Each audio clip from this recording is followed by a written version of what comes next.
On today's show, we explore the super fun travel trend of set jetting, as well as my own set jetting adventures and recommendations for your next Movified trip. So grab your popcorn, get comfy, and silence your inner critic, because it's time to Movify your life. Welcome to the Movify Your Life Show, the plot twist you've been waiting for. I'm your host, Jessica Grace Coleman, and through the Movify Your Life method, I'll show you how to step into the starring role of your story and create a life worth watching. Every Movify Monday, you'll learn how to turn everyday moments into unforgettable memories, activate your main character energy, and use cinematic tools to boldly chase your biggest dreams, like the movie star you truly are. Because when the credits roll, I want you to look back at your life like it's the greatest film ever made, full of meaning, magic, and most importantly, zero regrets.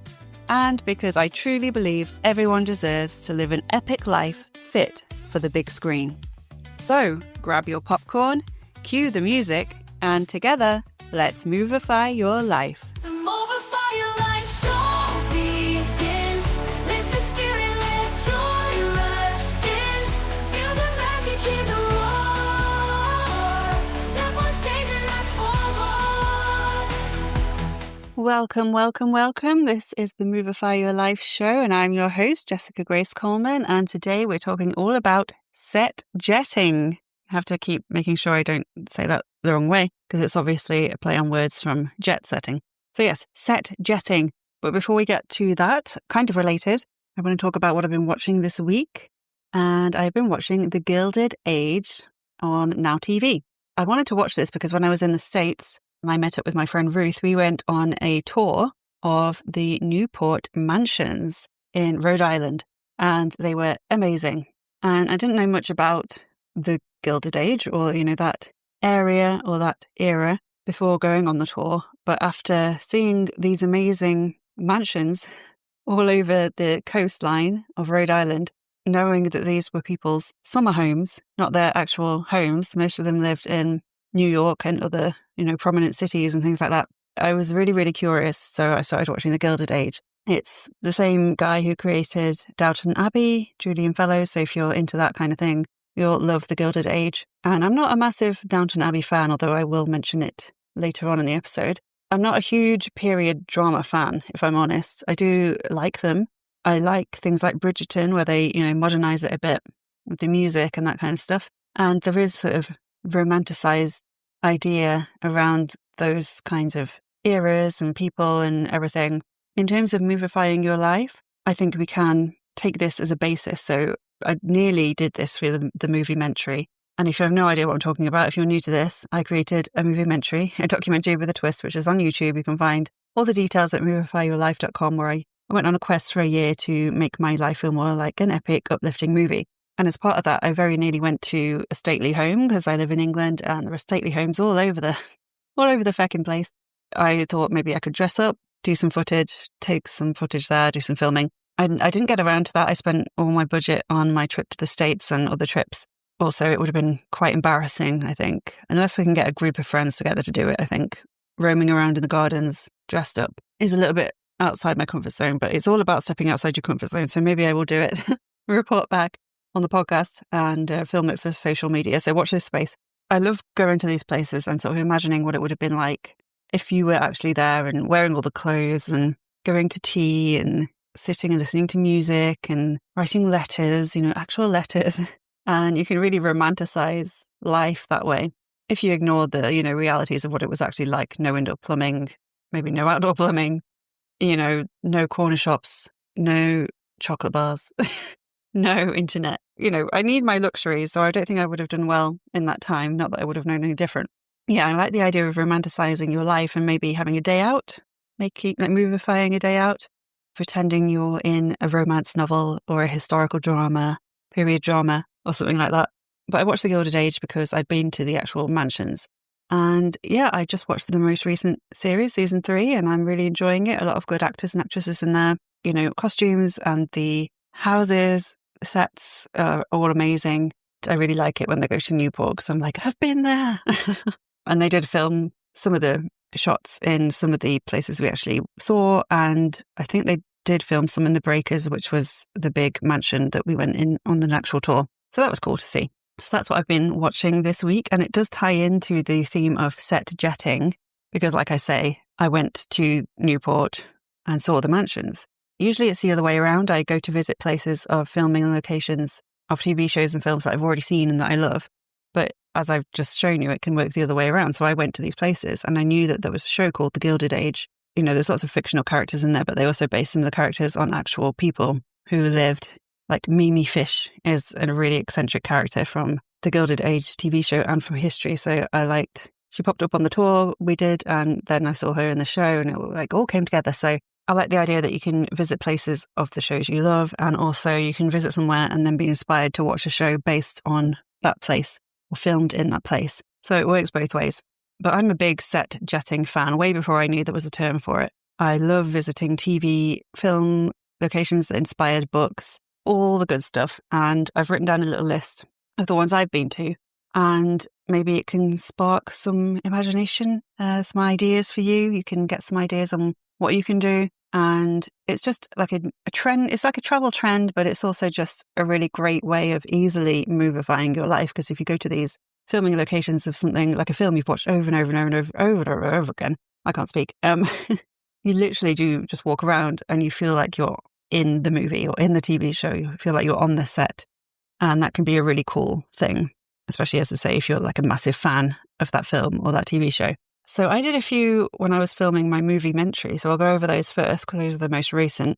And the first one that comes to mind is Richmond in London, where they filmed Ted Lasso. So I went there for a weekend with my brother, who was my co-star and cameraman a lot of the time. And we're big Ted Lasso fans. And we went and we did a walking tour, Ted Lasso walking tour. We went to the pub that features in the film. There's a proper Ted table with lots of memorabilia around, and we managed to get that table.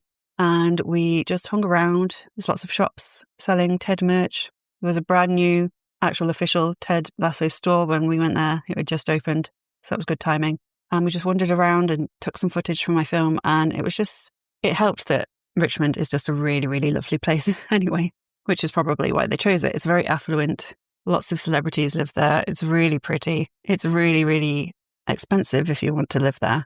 But we just stayed in a local travel lodge. So it was pretty, cheap to stay there for a couple of nights. And yeah, I just really loved walking around, especially the little bit with the green, the pub, the bench, famous bench and the phone boxes. There were loads and loads of tourists there. It was a really sunny, lovely weekend as well, which helped. But I was walking around and I'm in the TV.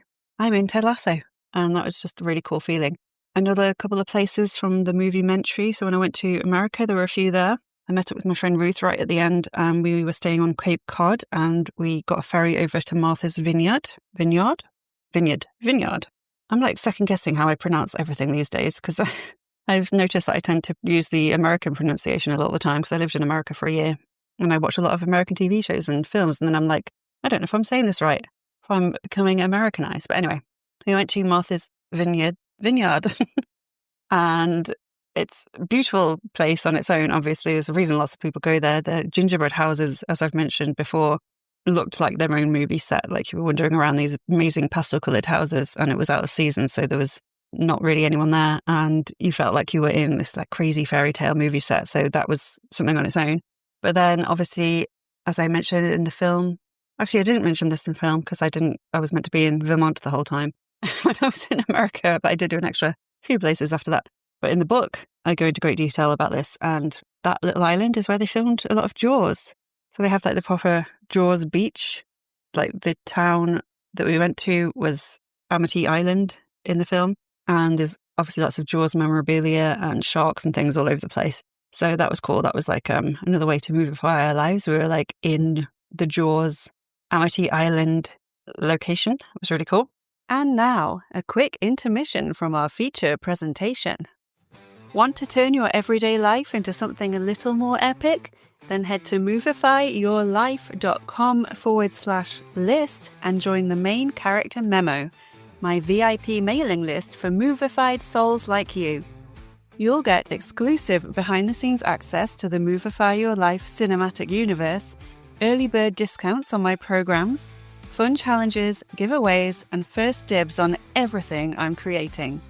Plus, you'll receive weekly emails packed with simple, powerful tips to help you break out of the ordinary, boost your confidence, and start living like the star of your own life.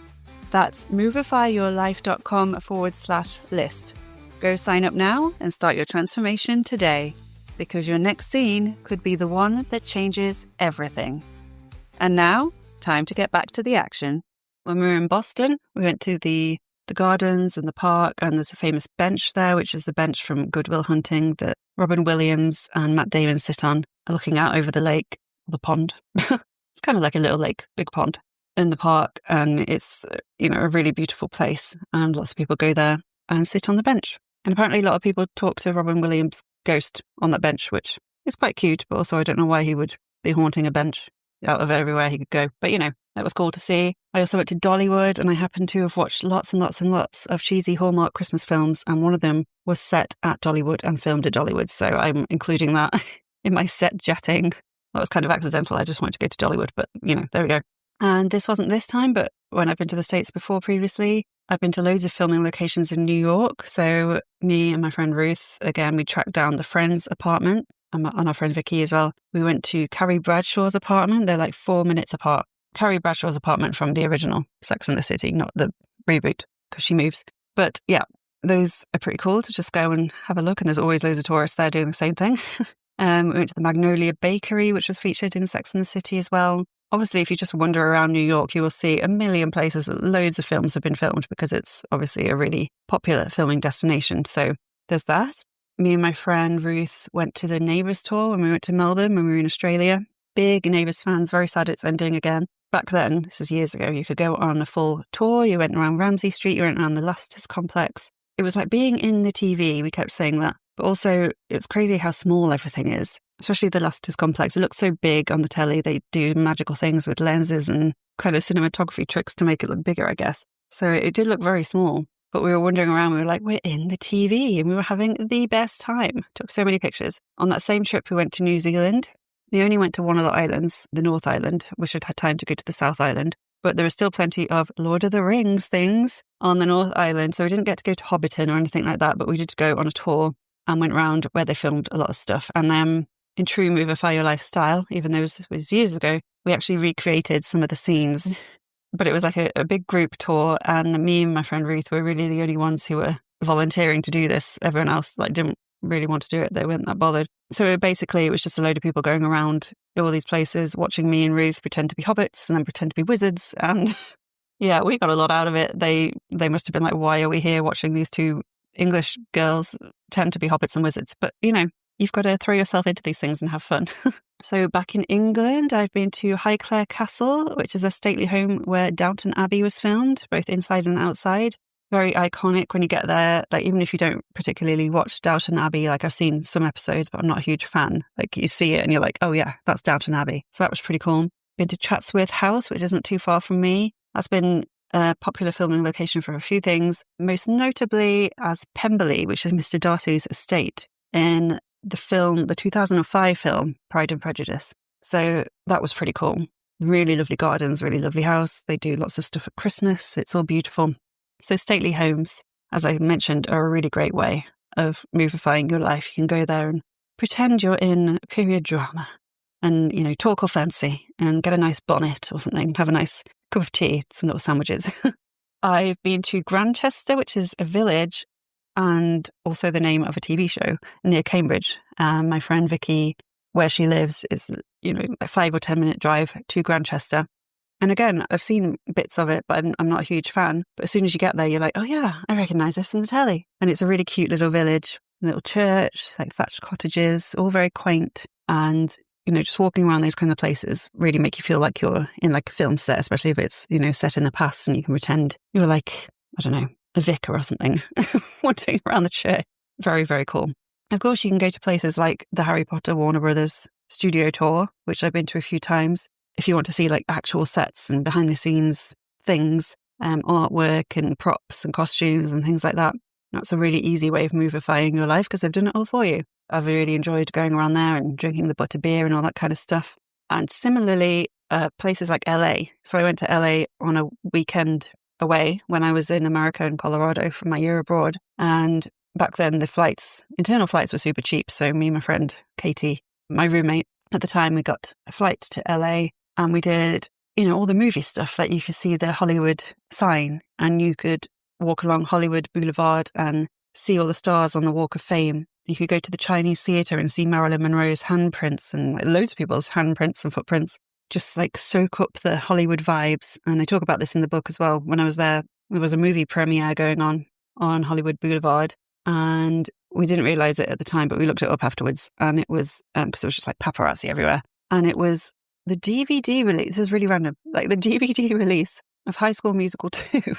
But they had like a full-on premiere for it. Something like that anyway. So we were like very close to it. We just walked past it. But it was just like movie stuff everywhere. And I was just like soaking up the movie vibes. And I was like, this is great. Another place that I mention in the movie and the book is the Overlook Hotel. Actually, it's the Stanley Hotel, but it's the Overlook Hotel in The Shining, Stephen King's The Shining, the book and the movie. And he based the Overlook Hotel on the Stanley Hotel in Estes Park. I think he went there and then he wrote the book. And while the film wasn't filmed there, the TV mini-series was, and they've really run with this. So last time I went, they added a maze out the front, like the maze that Jack Nicholson, goes around and then freezes in. They had like a mini version of the house in the basement. That sounds weird. It's not like a creepy basement. It's just the lower floor. And they had loads of memorabilia and photos and stuff from when they filmed there. They have the movie on play, on repeat, 24 hours a day on a channel in all the rooms, all the hotel rooms, all the TVs, which I thought was quite nice. Nice little touch. You can get themed cocktails, red rum cocktails at the bar. That gave me the inspiration to create my own signature Movify Your Life cocktail, the red carpet royale in the movie. And I just love it when you go somewhere and it's because you love a film or a TV show and everything is themed and they've really run with it and it's really cool. And we did like a tour as well, historical tour, ghost tour, all about Stephen King and the hotel in general, ghosties. It was really cool. I've also been to some like Game of Thrones locations in Iceland, Northern Ireland. There's loads of stuff there as well. There's loads in European countries as well, Spain. I think Dubrovnik is a big Game of Thrones place. They obviously filmed all over, but there's loads of like Game of Thrones tours you can go on. So any kind of walking tours, car tours, that's another really easy way to movify your life. And this is a thing, like set jetting is a big thing. There are full-on social media groups, people on social media who do this as a hobby, do it as like an influencer thing. I'm in like a filming locations then and now group and people post photos of, stills from a film and then they went to the spot and recreated the scene and that kind of thing. And some of them are really funny. And some of them, I think it's just a really great way to come up with a list of places you want to visit. And I have literally, like myself personally, I have literally created travel itineraries around TV and film locations, which might sound a bit mad, but it makes me happy. So there you go. So set jetting is a huge thing, a really easy way to movify your life. And it's just a really special thing, especially if it's something like a TV show you watched growing up. Like one place I've always wanted to go to, haven't quite made it yet. When I went to LA, I was only there for a couple of days, so we didn't have time. But I really want to visit Buffy the Vampire Slayer's house. Now it is actually someone's house, so you have to be a bit, respectful and just, take a really quick picture and then run away.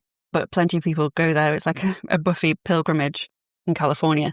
And also there's the high school where Buffy is filmed. If you go there when there's no one there, people just seem to walk around and take pictures. Like there's no one keeping you out or anything like that. And it is also the filming location for like loads of 90s films, like teen films, anything set in a school. They seem to use that high school.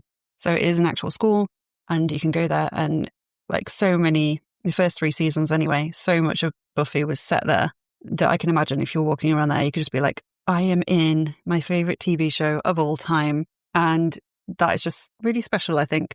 So yeah, it's things you grow up with, movies you've watched over and over and over again, going to the sets and actually being there yourself. There's just something really magical about that. So yeah, like I say in the movie-mentary, set jetting, although I don't call it that in the movie-mentary, visiting filming locations for TV shows and movies you love is a really easy way to movify your life. It's really fun and it's a great way to come up with your own travel itinerary if you're trying to figure out where to go on your next trip. So I just wanted to talk about that. I'm still recording in a heat wave in a very, very hot, roasty room where I can't open the window. So I'm going to sign off now. But let me know if you've been to any filming locations and what it was like. And if you would recommend them, because I'm always looking to add stuff to my list. And if I haven't seen the thing you're recommending, I will go and watch it. And then I can go and visit the place. if I like it. So let me know. You can email me at action@movifyyourlife.com. You can DM me on Instagram at @movifyyourlife. You can find all these links in the show notes. Thank you for listening. And until next time, that's a wrap. And I'll see you next week for another Movify Monday. Thank you so much for listening to the Movify Your Life show. Before you go, don't forget to sign up for the main character memo mailing list at movifyyourlife.com/list for exclusive tips, treats, and behind-the-scenes magic. And if you enjoyed this episode, I would really appreciate it if you could please subscribe, leave a review, or share this podcast with a friend. Let's spread that Movify message far and wide because everyone deserves to live an epic life fit for the big screen. I'll see you next week for another Movify Monday. Until then, that's a wrap.